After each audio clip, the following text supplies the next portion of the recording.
You've seen it before and you'll definitely see it again. It's sometimes as simple as seeing someone in a comment section saying, "Remember me when you're famous," or even, "I remember when blank was so simple." The whole idea of being the first or being the one to discover something, being original.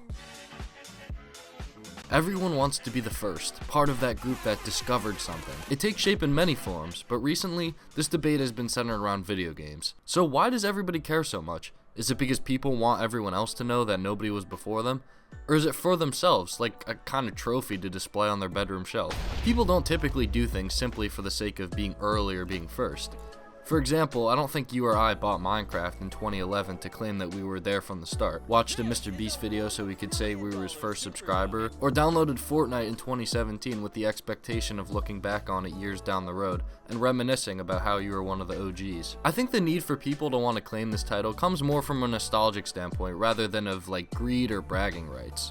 While it may come off this way, being OG wouldn't really matter without the good memories associated with it. If you played a game when it first came out, let's say like 10 years ago, and then deleted it 3 days later because you got bored and never thought about it again, your claim to fame wouldn't be how you were an OG in that game, because it was like a meaningless short period of your life. Something like Minecraft, Fortnite, or Call of Duty, just to name a couple, these games often held memories with your closest friends and consumed a big part of your childhood. I think another reason why being early to things is valued so much is because of FOMO. Everyone always wants to be current with the trends, whether that be for a new TV show release, new movie, or new video game. Because video games are typically longer lasting in popularity, it's kinda easy to feel left behind.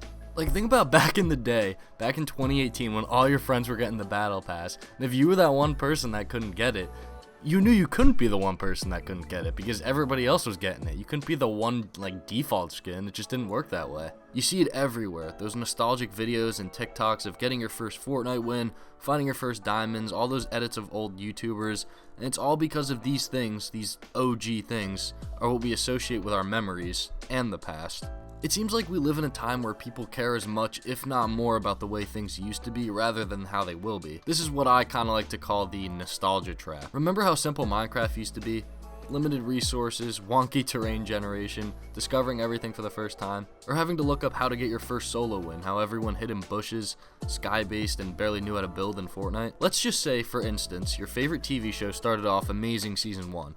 Then season 2 came around, and afraid of ruining the show, the producers decided to keep all the same shooting locations, not cast any new actors, and not resolve any plot lines from the first season, planning to ride the success of season 1 forever. By the time season 2 was done, everyone would have moved on from the show. I mean, at that point, like, what's the point in continuing? Similarly, if Minecraft was still in its beta stage, no one would want to play it anymore. And if Fortnite was still in season 1 because it was the good old days, the game would have died by the time Fortnite peaked. The point is, if something's already good, it can't just stay that way forever. People are going to get bored and it's just going to become stale. The whole point of doing anything in life is to change and grow, and if you're just harping on the past and wanting to go back to how things used to be, you just get stuck.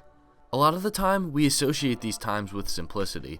Staying home on a snow day to grind the next prestige, to binge watch that show you haven't been able to take your eyes off for days, waking up at 7 a.m. to play squads with your friends, building your house and village all day long. Nowadays, Minecraft isn't nearly as simple as it once was, which isn't necessarily bad, but if you haven't kept up with it over the years, going back to it can feel like a lot. Honestly, I couldn't tell you what half of the items in the game are, and starting a solo world doesn't even sound appealing to me anymore. You hear a lot of people joke about like these 2-week Minecraft phases, and I think that's part of the reason why. People go back to it because it's what they played in their childhood, it's OG, and then they come back and realize it's so different and that it's not the way it used to be anymore. Like I said, the game can feel overwhelming, and anytime I watch videos on it, seeing people build these insane automatic farms and create mega bases with terraforming and all this other crap I don't know about just makes me feel like I'm too far behind to even attempt it. Hence, bringing back the nostalgia trap. Seeing this makes me wish the game was how it used to be. It's kind of an addicting way of viewing things, this feeling of wishing for what you once had, isn't it? And this goes for other things as well. Loading up Fortnite feels like playing a spin-off game now, something familiar yet so evolved to the point of feeling like you don't know it anymore. I think it's important to remember that change is good, but sometimes change too quickly can be overwhelming. Many of us played during the OG times as kids, And while some of us might not be kids anymore, we still feel like kids. It's like these changes are detaching us from our childhoods. The comfort we seek in this simple time in our life kind of being stripped away. It's like the way that I view Christmas now as someone who's recently become an adult. I still have that spark and hope to always have it for the holiday, and hope it never goes away, even into my older adult years. But I also recognize that it's different now, that I don't have as much trouble falling asleep on Christmas Eve as I did when I was 8. Recognizing change is a good thing, and being able to appreciate what you had without harping on it forever is what helps you to continue life in a way that you enjoy it rather than envy it. Something that I like to keep in mind when I get caught in this feeling is remembering that one day I'll be in these days again without even realizing it. It could be the day that the new big game releases and everyone's playing it,